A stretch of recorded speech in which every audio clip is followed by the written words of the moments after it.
Okay, yeah, so the first topic of unit number 7 is the genitive case, right? Apostrophes S to talk about possession, right? So first of all, we're going to use it to talk about possession, something I own or something somebody owns, right? And the idea is just to write the apostrophe after the name of the owner, right? So remember, the apostrophe goes in the owner, okay, not the object. So we have many rules, but these are the basic ones. The ones that you saw in elementary A, which are the easiest.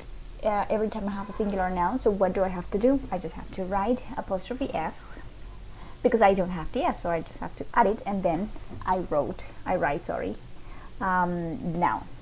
Right, so for example, we went to Angie's house last night, so the house of Angie. What is the dog's bone? What is the bone of the dog? And is that your friend's bike?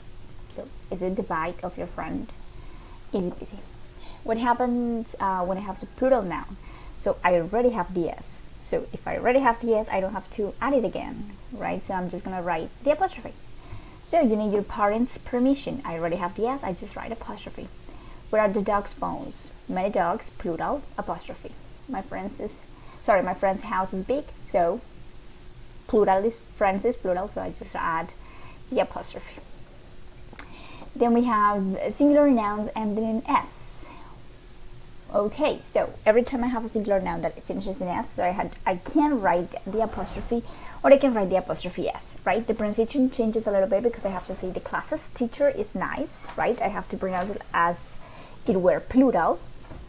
So the class's teacher is nice, my boss's office is big, and the princess's dress is pink, right? And that's it.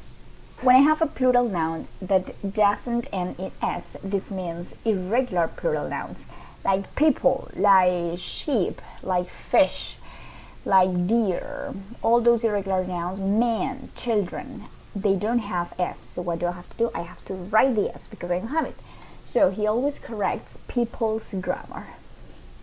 People is already plural, so the S is just for possession, okay?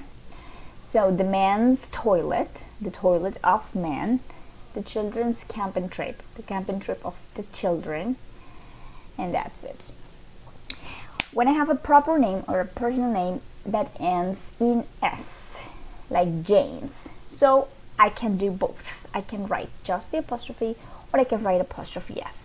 So James's dog is hungry, or James' dog is hungry, whatever you want. The same as Luis. So I can write Luis's dog is hungry, or Luis' dog is hungry, right?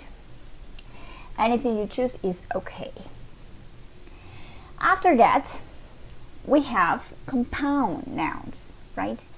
So we have two things. No, let's explain it here. Every time, well, I have two owners, right? In this case, I have two owners. I have a Stacy and I have a Steve, right? I have a Stacy and a Steve. Well, if the car belongs to Stacy and Steve, so this means they're married, they live together, they have two children, and the car is theirs, right? So they share the ownership, right? They are both owners of the same thing. How many cars? Just one. So the one car belongs to them.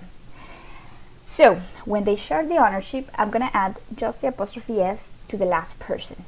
Okay, so Stacy and Steve's car is old, right? So this means that the car is both of them, right?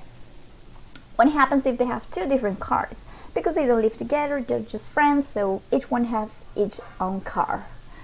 So I'm just gonna write the apostrophe S in both of them. So Stacy's and Steve's cars are old because the cars are different, right? Okay, then we have double two consecutive nouns. This means that I have two ownerships together, right? So my friend's parents' house. This means the house of the parents of my friend, right? So I'm just gonna write it like kind of backwards, right? The house of the parents of my friends. And I just write the double apostrophe, right? And finally, with gerund, you know that sometimes we use verbs and gerunds to make them nouns, so it's kind of the same.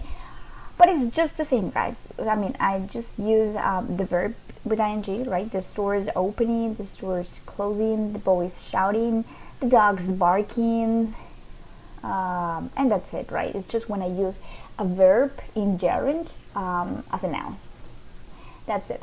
So let's continue with the exercises, okay? So let's click on the next links, I guess, and you're gonna see the exercises. You're gonna do them, and then you're gonna check if they're correct, okay?